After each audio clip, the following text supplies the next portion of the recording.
So just before we start, we've got a live show coming up. Yeah, We'd love for you to come. It's on the 13th of June at the Pavilion in Reading. It's like this big old cinema that we've hired out. Yep. We've hired out a room. We haven't hired the whole thing. Well, the cinema part. Yeah. Yeah. You can come and see Who Framed Roger Rabbit. We're going to be screening that. So that's a treat in and of itself. It is. Seeing that on the big screen. And then you can listen to us two feckless imbeciles rambling about it afterwards. And it's all for £3. And it's all for £3. That's brilliant. So you can go to kaiju.fm/live to buy tickets. Or if you're in the vicinity of the Nag's Head pub in Reading, we'll be selling them directly to you. Yeah. Come and contact us directly. Or use the internet. But do one of those two things and come to the show. Because you need a ticket. You do need a ticket. Yeah. Let's watch some cartoons. Shall we? Yeah. I think it's a good idea.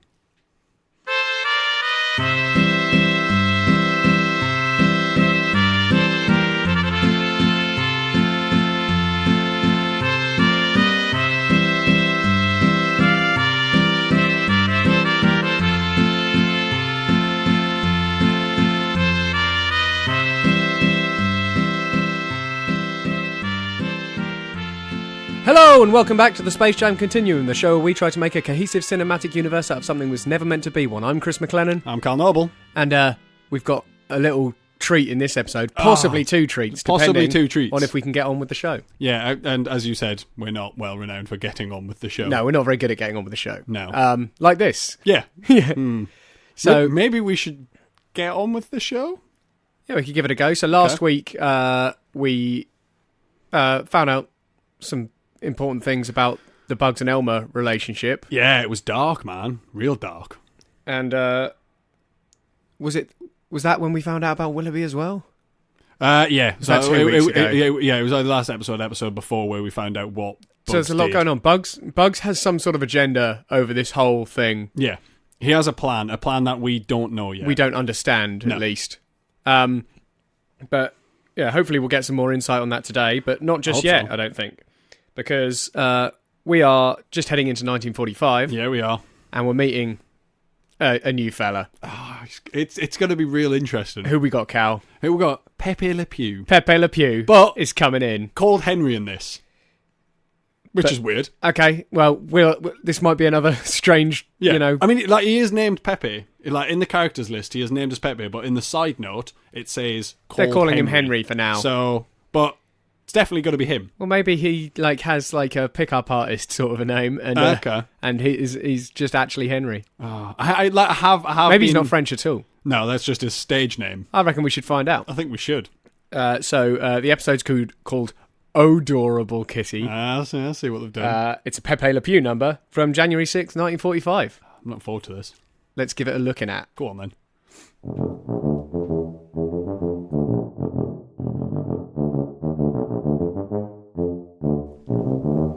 So he has many masks. Yeah. So many masks. I mean, that was really odd. So at first, it opens on a cat who pining after loads of meat and the butchers. Yeah. And the butcher kicks the cat away from the butchers. And then he ends up landing, I'm assuming it was a he. It felt very much like it was a he, that cat. Yeah. And then he landed outside some woman's house. The woman battered him away with the broom, and then there was a dog, which looked a lot like Hector, and then ended up in a fight with the dog, and he was like, no, I've had enough of this. I know what they won't like is a skunk. Yeah. So he paints himself up and makes himself smell bad. And then we were thinking, because of the name discrepancy, yeah. Oh no, are we about to discover first episode that Pepe Le Pew was never a skunk? But that's not the case, luckily. No. It's went along the same sort of lines as that I remember a lot of Pepe Le Pew cartoons go. A cat ends up painted somehow, and Pepe confuses him with a skunk, and then instantly falls in love. Yeah, which falls in line with our regular Tooniverse animals cannot identify their own species or others. Yes, exactly. Pepe pursues this cat persistently, as is his wont of an afternoon. To the point where the cat pinches a skunk scarf off a mannequin and runs up like a silo. Yeah. And threatens to jump if he comes any closer and lobs the scarf off when he does. Yes. And he's like, oh no, I haven't done this thing. And then seconds later, when the cat's sort of sneaking down the silo to get away, He's just on it again. Yeah. Now, I don't know if he was pretending to believe that the skunk scarf was dead. He seemed pretty cut up, though. Or if he, cared a lot until the second he saw another available skunk. Well, that's it. Like, at the end of it, Pepe's family turn up, the wife and kids. Yeah. And he instantly loses and that's his French when they go, Henry? Yeah. And he's like... It's like, oh, rumbled. Sorry, I was just trying to get a speck of dust out of this poor girl's eye. Yeah. And he's just American now. Yeah. So he has his acting skills on point. Like, he's real good. And also his long distance running, because he was able to just out stamina that cat. Yeah. And it's a cat. I mean, exactly. They've got pretty good stamina by all accounts. Like, my question really is, which is the mask? What, Henry or Pepe? Is he Henry, but he goes out carousing as Pepe. and he goes out as Pepe Le Pew. Yeah. Like, it's like his, character he puts on when he's doing his pickup artist bit. Or is Henry the character that has the Henry family? the character? Yeah, I don't know. I mean, I think we're going to have to watch more episodes and Luckily, make that's that decision. what we've really resolved to do. I think so. I think we're pretty well committed to this happening. But that didn't answer a lot. Like, it reinforced some things, and it set up some potential backstory for Pepe. Yeah, but I wouldn't like to speculate too hard on what we've seen. What I find interesting is the gender didn't seem to bother him. Yeah. Like, if like he kept saying she, but I'm fairly convinced that cat was a he. It definitely was. Pepe didn't seem bothered at all. Well, perfectly fine, but it's never really, I don't know, like sexuality's never really kind of come up in the Tooniverse. That's true. But they have families and stuff, so I'm guessing, they must reproduce. Yeah, but that's I guess biological sex versus gender. Yes. Like, maybe anything he fancies is a she. Possibly. Well, there you go. Who knows? We'll see. Yeah, we'll find out. we'll see how Pepe Le Pew's, potentially confused gender politics pan out over the next many hellish years. number of episodes. Anything else? Any No, I didn't get a lot of questions from that. It was nice to see him. Yeah, he was funny, but there was no questions. Not really any questions. Oh, one thing I did want to raise. At one point, the cat has a Bugs Bunny costume, which means that Bugs Bunny... We knew Bugs Bunny was a celebrity to an extent, at least. Yeah, but he's now obviously big enough that he's got costumes. Yeah, like, people dress up as Bugs Bunny. Yeah. Because at first I was like, oh, we've got a little cameo here. But then it wasn't. It was just a cat in a costume. But it was a really good costume. It wasn't loose and shit. It was like, and the that's cat actually has Bugs. His Bugs voice up dog down. Yeah. Oh, he does. Yeah. But yeah, I've got nothing else on that really. I'm happy to move on unless you've got any questions. Well, I think the next one's going to raise more, Tooniversal questions. Yes. Because it's a Bugs and Hitler number. Oh, Hitler's back. I mean, he's not. And let's not get worried. He's not actually back. It is seemingly cleverly called Hair Meets Hair. Yeah. But Bugs is a rabbit. Yeah. So that blows that out of the water straight away. Yeah, exactly. They're doing it again. We thought they'd got over this. Although we were informed yesterday. Yeah, we were actually. Although I haven't looked this up, tortoise. But various people, our resident marine biologist included, said that a tortoise is a turtle, but a turtle isn't necessarily a tortoise. Yes, like one encompasses the other. Now, I'm still skeptical about that. In my mind, a turtle had to have like flaps, flippers, or whatever you call them, like fins. Yeah. And a tortoise had feet. Yeah. But apparently that's not the case. But I'm still regarding it with suspicion. And when it comes to rabbits and hares, I'm not having it. They are different things. Genuinely different things. But let's see what happens when this rabbit meets Adolf. Yeah. In Hair Meets Hair from January 13th, 1945. Ooh, it's going to be fun.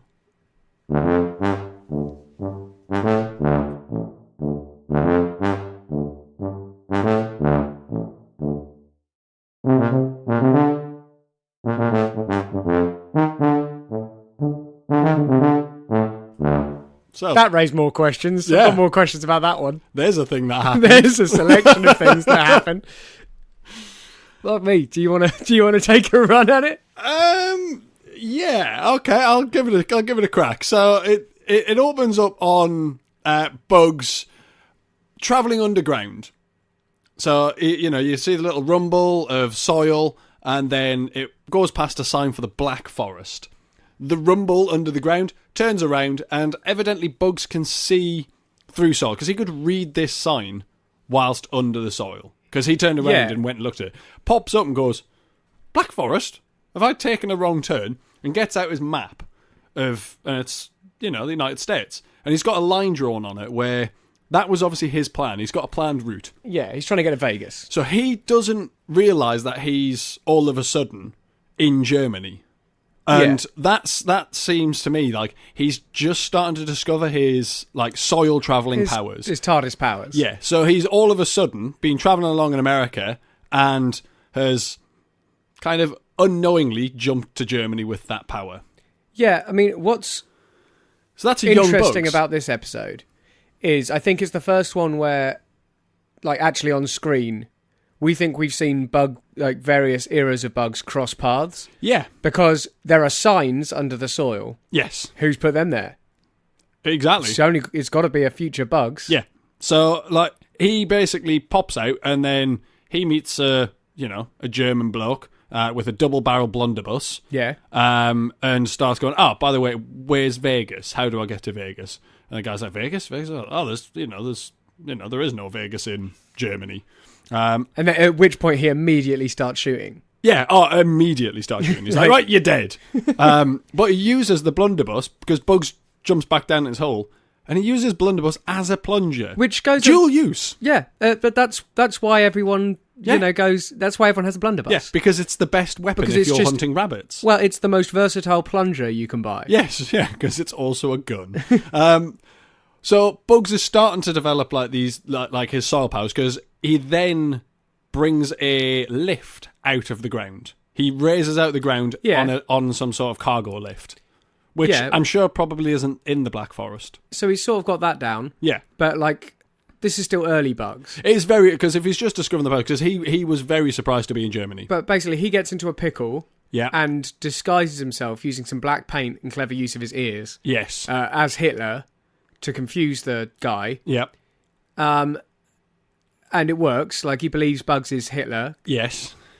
But uses mirrors on the trees.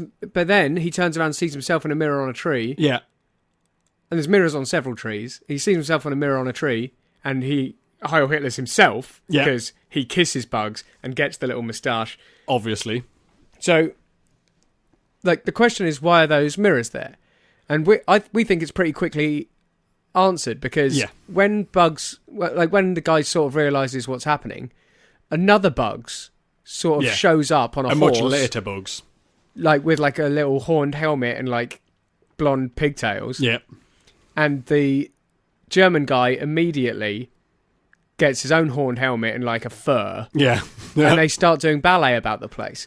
So I think Bugs got into a pickle in 1945 German territory. Yeah. And then went back. He managed to survive it, but maybe got captured and was out of action for a long while or something like that. Yeah. So later on in Bugs' life, where he's a bit more comfortable with his powers, after Elmer gave him that hypnosis power, he's come back to rescue himself, to prevent himself from being captured. Yeah. And, potentially tortured. Maybe. Because maybe that's when Bugs takes that dark turn. Oh, maybe.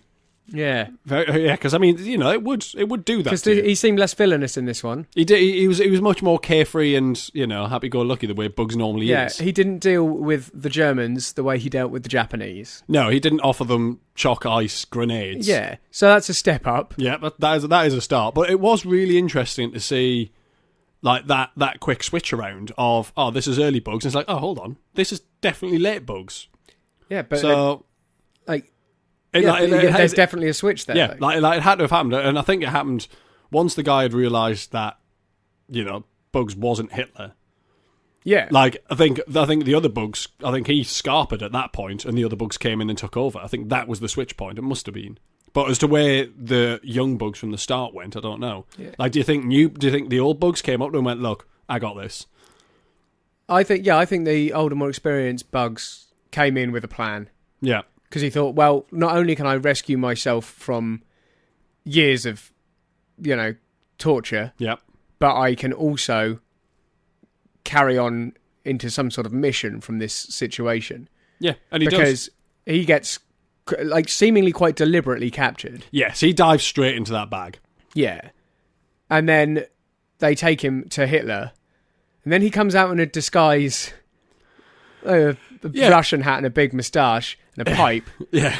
And we don't know where he's going from there, but he's clearly got a plan. Yeah, because the portal at that point closed. Like it ended abruptly. Yeah. And it felt like the portal closed, not that the scene was done.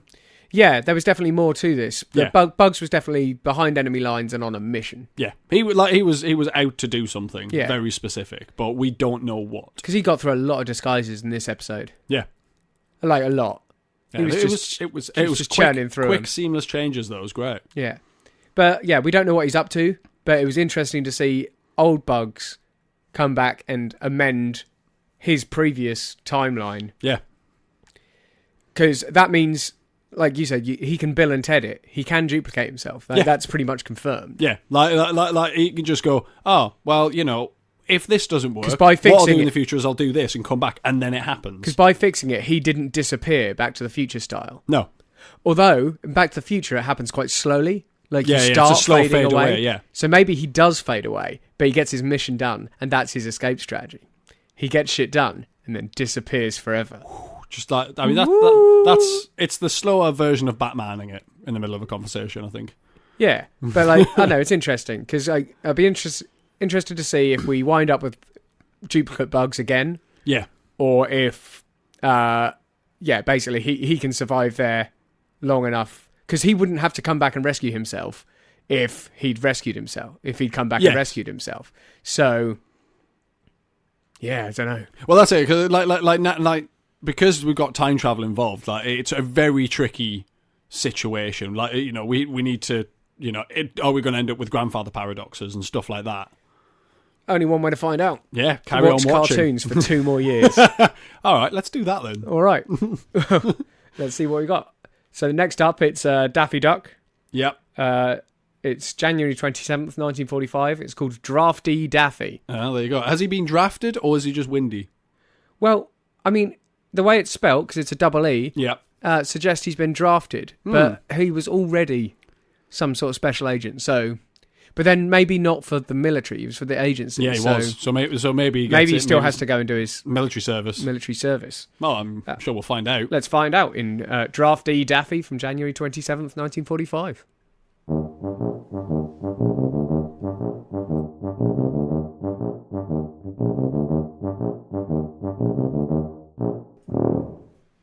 Well, a lot went on there. Oh God, he is mad, isn't he? Yeah, I mean, I'm surprised they wanted to draft him at all. Yeah, it does seem odd, but he was adamant it wasn't going to happen. I think it's because he's so committed to his job with the agency that he's like, no, I can't. And I'm guessing the draft board don't know that he's in deep with the agency. Well, I was wondering if he's still in deep with the agency, or if he's done his time. Or maybe they realised he was just too.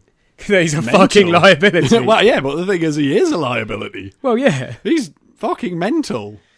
Well, I mean, I don't really know. So basically, the whole episode revolves around Daffy's at home, and he gets a call saying there's a letter for him from the president, and he gets a visit from the guy from the draft board, and he does all he can to avoid the guy from the draft board. He does.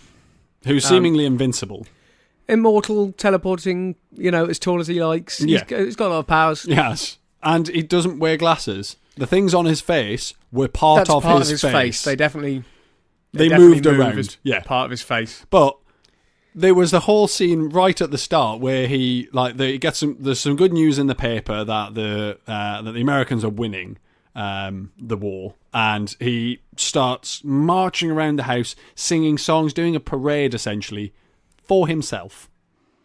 Yeah, which was great. I was wondering if it, like, at the start, whether it was going to be another sort of through the portal propaganda flick. Yeah. But this seemed like this was Daffy in his house. Because you wouldn't let, basically, the draft board be pictured as that level of villain in your propaganda flick.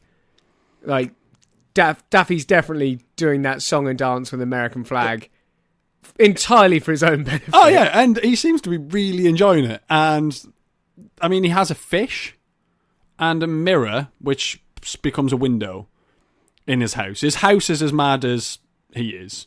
Yeah, it's vast and confusing. Yeah.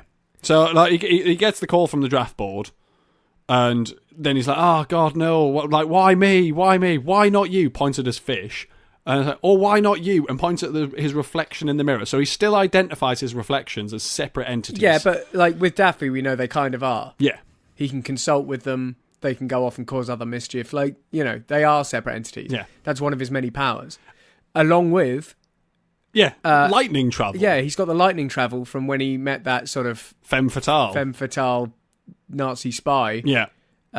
He's got that power now. And he's kept it as well, because we were like, oh, is it like Rogue where like he gets the power for a small amount of time, or does he have to kill to keep the power? But no, this seems like something he can just do now. Yeah. So it's going to be interesting watching the pantheon of Daffy powers grow. Yeah, he's going to become very powerful indeed. Yeah, well, I mean, I think they all need to become pretty powerful because we all know where this is going in the end. Well, that is true. Basketball's hard. Basketball is hard.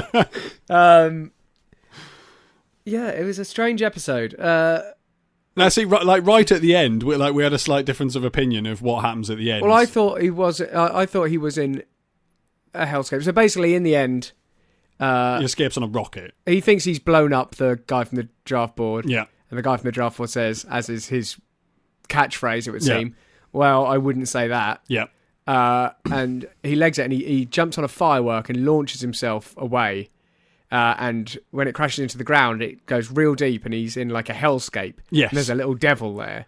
Now, the devil takes off a mask, turns out to be the guy from the draft board. Yeah. But it's still like a fiery hellscape. It is, but the thing is that, like, other than the fact that it is underground and there is fires about, there's nothing really to make you think that it's hell, other than the fact that there was a devil there, but that was a guy in a costume.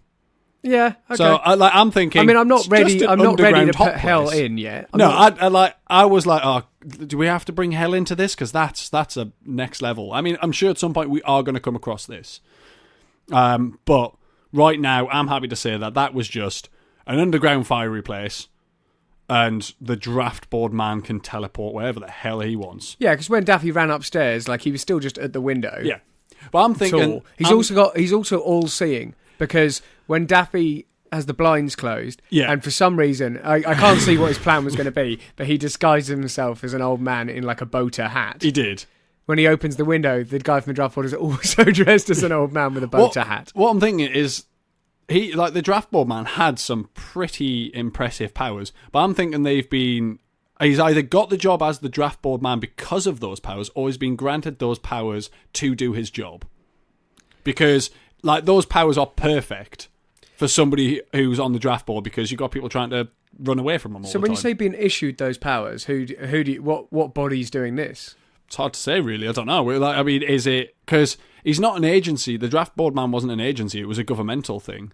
So it's possible that he's been... I don't know. Like, yeah, because the agency's its own thing. The agency's its own entity. Exactly.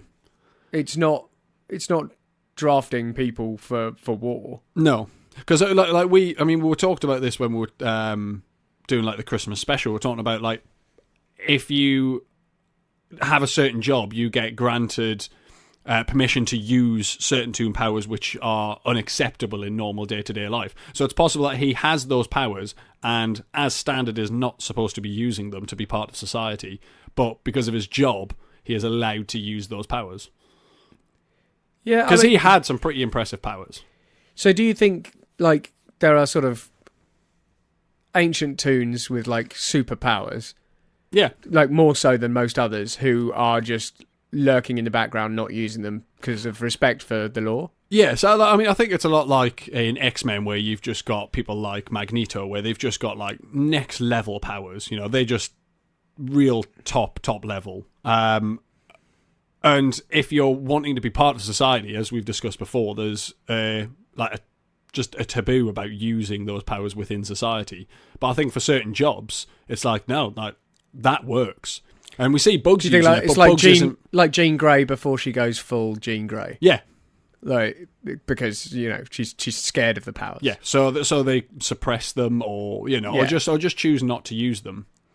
So we've got to be worried about this guy from the draft board in various guises. Really. Yeah, I mean, I don't really know if we need to necessarily be worried about him, because he seems to just be really adamant about delivering that letter. Oh, I mean, other letters as well to other people, I'd imagine. Which he has yet to do. So yeah, but his powers don't they help him to deliver the letter. Yeah, my point is Daffy going to continue to be relentlessly pursued by the man from the draft board? Well, I mean, like we're in 1945, so we're actually not far from the end of the war anyway. So it's possible that when the war ends, September? Yeah, like when the war ends, the guy's going to stop trying to deliver that letter. But what's his job after that? Just goes back into a slumber. Yeah, they just awake the guy from the draft board. Well, he doesn't necessarily have to be some sort of like ancient tune. Like he could just be a normal tune, but that happens to have like, you know, super special powers. Yeah, and I guess it's still quite a specific range of powers. Yeah, like nearly anyone else certainly anyone who's a prominent character, anyone the portal would open on. Yeah, it seems to have that type of, you know. Yeah, they've got a thing. Yeah. And, you know, that just happens to be his, and he's allowed to use them. Because, like, we see Bugs using, like, you know, top-level powers, but he's not bound by society. He chooses not to be, so he doesn't care about using them. Yeah. And Daffy, I think when you can travel through time, yeah. Like, I do think suddenly quite a lot of laws, just they're not really going to apply to you. Well, no, because which laws do you pick? Yeah, exactly. Speaking of Bugs, shall we see how his and Elmer's story is unfolding? Because that was definitely causing some issues last week. Yeah, it really was. It doesn't, like, oh, God, the... He's still a hare. Yeah, this one's called The Unruly Hare. Yeah, The Unruly Hare. It's a Bugs and Elmer number from February 10th, 1945. But before that, I think we should just take a brief trip to the Porky Piggy Bank.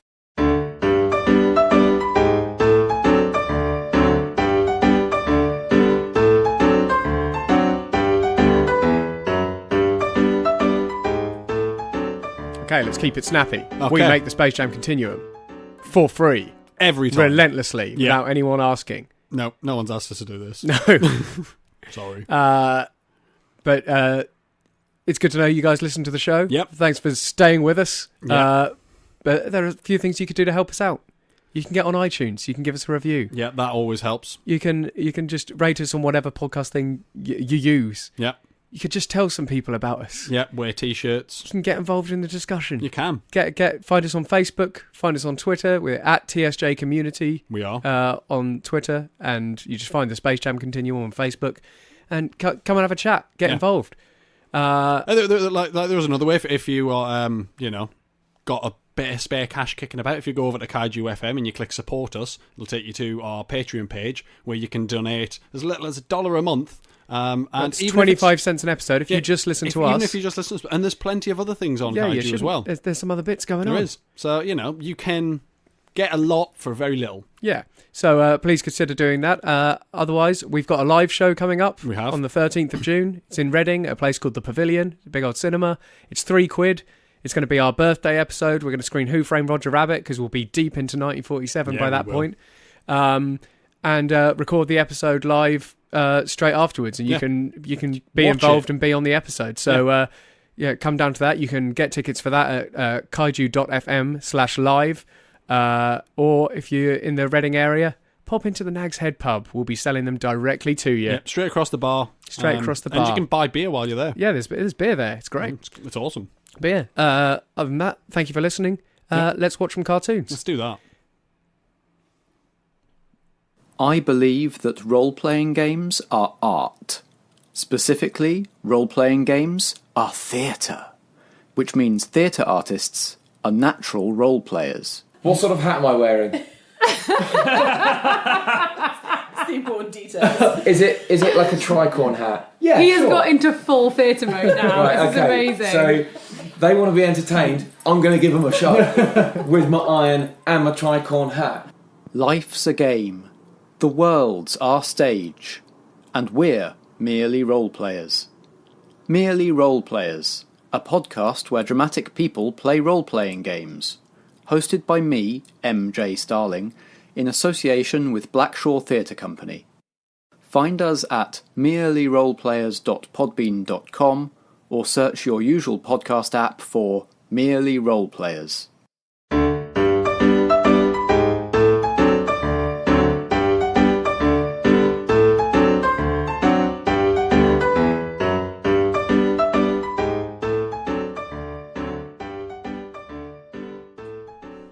Okay then. Unruly Hair. Bugs and Elmer. February 10th, 1945. I mean, interesting Let's one. not fuck about. Nah, Let's just get do on it. with the show. Let's do it.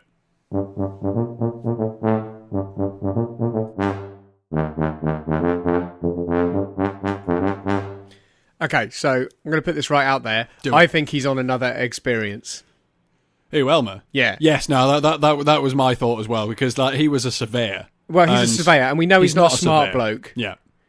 He's slendered down quite a lot. He so has, he he's is trimmed must right have been down. on this Experience for a while because it's working on the railroad. Yeah. But the thing that put me in mind of it, how it must be an Experience was at the start they're singing, "I've been working on the railroad," and I've never really thought about the lyrics to that song before. No. But it goes, "I've been working on the railroad all the livelong day. Yeah. I've been working on the railroad just to pass the time away." Yeah, that does seem odd. So because these are it's- not professionals. These are people who do it for fun. who do it for a shit and a giggle. Yeah, like they don't need to worry about the money side of it. It's not a job to them. It is, they just find it entertaining. It's a day hobby. out. It's a red letter day. Yeah. It's weird. I hadn't really thought about the lyrics to that song before either. Yeah. Strange. Well, there you go. Maybe everyone was just doing it for a hobby. Yeah. Like, is there any professional railroad layers? Right in. Does anybody professionally work? Well, I mean, we know in our Now they do. universe there is. We know in our world that there is. Yeah, but the people. lyrics to the song in our universe are that as well. No, that is true. So maybe we'd need people from the past to write. Yeah, in. if you're from the, If anyone from if the you're past can write in and tell us if you genuinely did it for pay or whether or not it was for fun, that'd be great. Okay, so now that's covered. Yeah. Elmer is doing an Eggsperience, working on the railroad as a surveyor. Yes. He runs into bugs Of course. and, gets into his standard Elmer mode. Now, one thing that I found interesting was he didn't say this time, "I'll get that wabbit." Yeah. He said, "I hate little grey rabbits." Yeah, so he's It's he's not- developed a hatred for all of them now. I think it probably started with bugs. I think it Well, started he's with then- bugs, but I think for a long while it was his nemesis was bugs. Yes. But in this episode, we're definitely dealing with a later bugs. Oh yeah. But I think at some point he must have seen multiple bugs, And and I at least identified them as separate creatures. which is odd considering he doesn't seem to be able to tell the difference between that and his surveyor's telescope. Yeah, not a clue. I think it's called a telescope. I don't know. I don't know. If any surveyors If you're from are the out there and you're a surveyor and you know what the telescope thing is called, please write in and let us know. Yeah, so like it's an odd episode, but it is definitely future bugs. It's definitely because he does not give a shit. Like, Yeah, he just knows like, he's fine. Yeah, he's like, you can shoot me, you can do whatever you want. Like, because normally when Elmer's got a gun to his chest, he finds some way out of it. Yeah. In this, Chose not to. he just lets it happen. Yeah, he just lets himself get He just shot. gets shot. Yeah, like he bends guns, like he double-barreled shotgun. He managed to bend it with one hand, but bent the barrels in opposite directions. With one hand and one bend, he managed to bend it in opposite directions, which is remarkable. That is remarkable. I Like- didn't notice that it was. I presumed it was both hands. No, because he's got one hand eating a carrot, and the other hand he just reaches down, bends the gun to the left, and the left barrel goes to the left, and the right barrel bends around to the right. So He's a powerful rabbit. Wow, it's amazing. His travelling ability is fantastic as well in this. Like his ability to kind of appear from one place to another. Yeah, and But in Elmer does stark it. contrast to the other episode as well. The Yeah. previous episode where he's like got his map and he's going, "Oh, what's going Yeah, on? where am I?" In this, he's just everywhere. But Elmer did it as well. Elmer was on one side and then immediately was on another. But we've seen Elmer do that before as well. We have, but it's still always interesting to see it like every time we see it, it's always like, oh god, yeah, Elmer can do this, and he But seems this has to be further much along more. in Elmer's bit as well. Like he's getting more used to this. He's Oh yeah, he didn't seem phased by the fact it was. He's getting to realise that he's got abilities as well. Yeah, which is good. So it's nice to see his powers evolving, or at least his understanding of the powers evolving. But it didn't tell us much about their relationship. Well, I mean, we know that Future Bugs still doesn't have a great relationship with Elmer. I mean, he didn't try and kill him, though. No, but Future Bugs could definitely convinced Elmer at some point that they've got a history together prior to the hunting, when they were kids. Yeah. So, and I presume that's still, although that was in the future in a vision of some kind. Yeah, I thought. I think that was very confusing. It was a very confusing episode. Very confusing state of affairs. Yeah, but I mean, I didn't end up with too many questions from this one. Like it was pretty interesting. Standard. There was a couple of interesting things, but for the most part, they were interesting in isolation. Yeah, the episode was hilarious though. Yeah, it was a strong I episode. really enjoyed it. I had a good giggle. Yeah. A lot of stuff. Yeah, it was good. Mainly Bugs being a telescope. I don't know why that was. I don't know why that was so much better than Bugs being any other thing. It's because Elmer just walked up to it and got his face right into Bugs' face, and it's like, how have you not noticed? There's a rabbit on top of your telescope. Because at the end of the day, he's an egg. Well, I know, but eggs don't know a lot of stuff. No, that is true. Yeah, I can't name a single thing an egg knows. No. But I mean, he's hatched now. Yeah, he's whatever was in the egg. Elmer's the only one that a lot of these things can be explained away by just he was never meant to be. Yeah, well that's it. Yeah, he was never meant to be. No, he is an abomination. Yeah, he's a hideous. Nature. He's a hideous mutant. He is, and he's yet to be joined by other hideous mutants. He's yet to really be equaled. Yeah. I mean, he's still just the egghead that made it. Yeah. I mean, at first, when we saw the man from the draft board, I was like, oh, is the he man from the draft board? Egghead? Possibly. But then he's gotten powerful quick.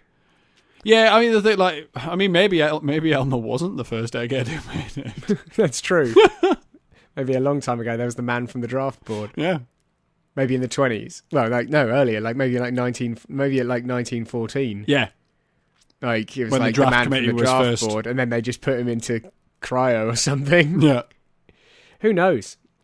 Sean, what's the last one? I don't think we're going to make it to our second new character of the week, which means there will be 2 new characters next week. That'd be good. But I think we're going to have to end on this next one. I think so. Next one's called Trap Happy Porky, and it's a veritable cavalcade of characters. We've got Claude Cat. Yeah. We've got Hubie and Bertie, who I think were those mice. I think they were. Hector, that's our bulldog friend, and Porky the Pig. Of course. Well, let's go and see. Yeah, let's see. February 24th, 1945.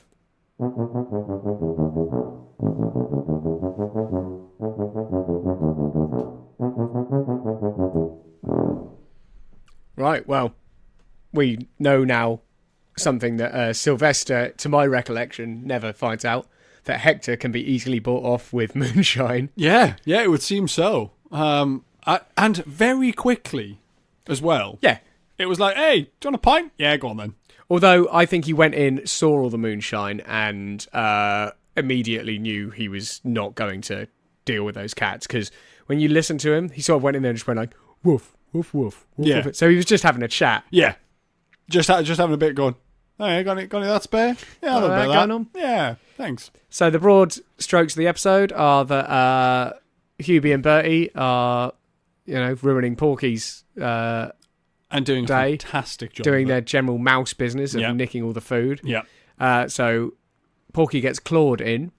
Claude, presumably inventor of the game Mousetrap, creates a veritable Rube Goldberg machine of rat catchery. Yeah. And it's pretty spot on. Very effective.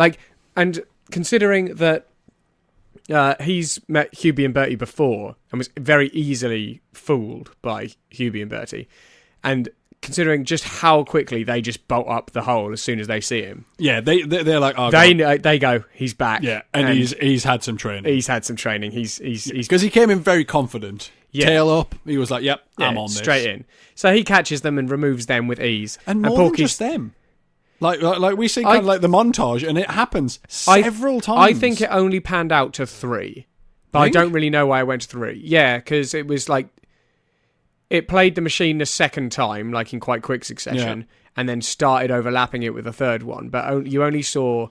But you only saw overall 3 mice get conked on the head with an olive. But that means that that was the end game, by the way. Like the machine involved a toaster, an iron, a knife, several ladders, kettle, like lots of things that could hurt a mouse. A steam kettle. But the end game was just to trigger a sequence of events that would drop an olive on them through a funnel. Yeah, that's the thing. Like the olive dropped and then was slowed down by the funnel. To then because you physically see the funnel struggle, which means that the olive gets it with some force, but then slows it right down. But they were carrying olives before. Like it's got to be quite hard to knock someone out with something that they can easily carry, especially something not soft solid, and squidgy like an olive. Yeah. I mean, I can carry a cushion, and I think you'd find it hard to knock me out by hitting me on the head with a cushion. Yeah, but I can also carry quite heavy things that would knock me out if dropped on me. Yeah, but from a great height, I'd imagine. But I can move a keg.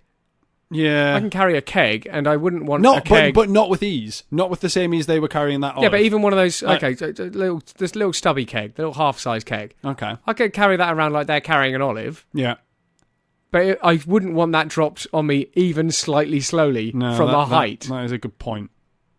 In fact, I'm asking you now never to do that. I mean, I'd like to say I don't think we're ever going to be in that position, but I mean, I've met us, and we might be in that position. We like at some experiments. Point. We do, and building giant mice traps. Yeah, but you've got certain commitments regarding working at height, and I think that probably covers not dropping a keg on someone. But not if I'm drunk. All right. Safety loopholes. It's all about the loopholes, man. But yeah, anyway, Claude, Porky's pretty happy with Claude's performance. Yep. And he goes, I'll get some shut-eye. Nailed it. But then he gets all his cat mates around and they have a drunken knees-up sing-song. They do. And it's not even able to be stopped when Porky gets a dog, so Porky just has to join him. He does. That is how it works. It was nice to see Porky's travel ability. So he can leg it fast. I think he has to be really angry. Yeah. But it's odd. Like, do you think that's different to... Because this is Porky the Fourth. Do you think Porky the Third had a different travel ability? I don't know, but Porky the Fourth and Porky the Third shared one thing in common, even back in the day, which was their lack of frugality. Yes. And I think Porky can achieve some quite incredible things as long as it's in pursuit of spending money he shouldn't be spending. Hold on. Is this why our Porky piggy bank is always empty? We should get a different piggy bank. Fuck. I hadn't actually thought of that at all. Because he was so fiscally irresponsible. He is fiscally irresponsible. He's a shit piggy bank. But we haven't seen much of his toon powers, but we have seen him speeding about, and it's normally to buy something. Yeah, I mean, where do you buy a dog for $20 that late at night? I don't know, but From he a knows. shop? I reckon he can home in on it. I don't think he has to know. No, I think he just goes... Just runs to the shop that he can buy the thing from. Yeah. So that's his travel power. He has to want something, and he has to be able to spend money on it, and he can go... And then he will goes. just be there. He'll turn up there. Yeah. He doesn't know where it is. He just goes. Because I think I'd be even more fiscally irresponsible than I actually am if that were my power. Like, imagine if Amazon Prime was like minutes. Yeah. Rather than like, I mean, at best you can get like same day delivery. I think on some stuff you can get 1 hour. You can get 1 hour on certain if it's things, like groceries and stuff. But, like, but next day delivery is good. But that's Porky's power all the time. Yeah, he can anything he wants. Porky Prime. Porky Prime. Just goes and gets it. Porky Prime sounds like some sort of... Optimus Prime sort. It sounds like he's a transformer. Sounds like some sort of powerful entity. And he's not. He's a pig. It's just his travel ability. One interesting thing I was thinking, though, was previously when we've seen cats, they've mostly been like either strays or pets. Yeah. And we've presumed they're not particularly operating within society. But they are talking to Porky, and he's there as if it's a job. Yeah. So, I don't know. I mean... I think it's sort of odd job-ish. I think Top Cat had it sorted down. Yeah. I think you know, they don't necessarily abide by all the rules, but they are sentient and like they're just stylistically they don't go for it. They don't go in for the clothes. No, because Sylvester never goes in for the clothes. No, he doesn't. But he spends a lot of time as a pet, though, doesn't he? Oh yeah, he might go in for the clothes when they solve mysteries, but that's much later. I mean, what is interesting with this one is Herbie and Bertie. Hubie, I think. Hubie and Bertie. They're not renting from Porky. No, they're just either there. that or they've broken their tenancy agreement. And do you think he's trying to evict them? Yeah, well, I think that's actually what it was. He's tried evicting them. It hasn't. Like, they've just went, nope, they're squatting. They've changed the locks. Yeah, quite visibly. Yeah, they put loads of new ones on. Yeah. So I think originally they were subletting his skirting, and he's tried to get them evicted. It hasn't worked, and they've just squatted, and he's had to get the bailiffs round. And that's. I don't know. I think he's taken it into his own hands, though. He hasn't got the bailiffs round, No. has he? He's got Claude round. He's got Claude round. Yeah, Claude's a chancer. We've seen that. Claude got Claude round. Yeah, Claude just turned up with a sign saying, "Does this answer your question?" I can't remember what the question was. How do I get rid of those mice? I imagine. Yeah. And like in our previous experience of Claude, we looked at that sign and went, "No, Claude. No, it doesn't. No, because you're useless." But he's not- upped his game. Well, We I underestimated think him. he's obviously invested a bit of money into his training and stuff like that. He's obviously just been in a couple of courses, Yeah, carpentry courses maybe. he's got a B-Tech. Yeah, exactly. Yeah, I think other than that, I ain't got much more to say about that episode. Yeah, but I'm going to be. interesting. I've got another tune that I'm looking out for an alcohol problem in, Yeah. and that's Hector. Oh yeah. I mean, If he's so easily bought out with like a bit of money, a bit of bit drink. of booze. Right. Yeah, it's like, so that's something to look out for, but ultimately, again, not very many questions answered. A reasonably low answer episode overall. Yeah. It's entertaining. It's like all the cartoons we watched have been fun. I've enjoyed all of them. I haven't had to shake my head in shame. That's always a nice thing to get through 5 of them without going, oh, what have you done? So that's a step up, but it's a bit of a shame that we didn't answer many questions. I'm hoping that changes next week. Yeah. We've got some more new characters, so we'll see how that goes. Yeah, we do. We got a bit of an insight into Pepe Le Pew. That was good. And so we'll hopefully see that develop. Next week, we've got 2 new characters for you. So we have. Look forward to seeing you then. Get involved. Other than that, come to the live show. Yeah, check that out. kaiju.fm/live. Go and buy some tickets. Come and see us. It will be fun, and it's only £3. £3. £3. You can't go to the cinema for £3 these days. Yeah, but unbelievable. you can now. You can now. To our little we cinema are facilitators. Yeah, we are. Yeah, you are welcome. But other than that, see you next week, I guess. Yeah. Thanks for listening. Yeah. Bye.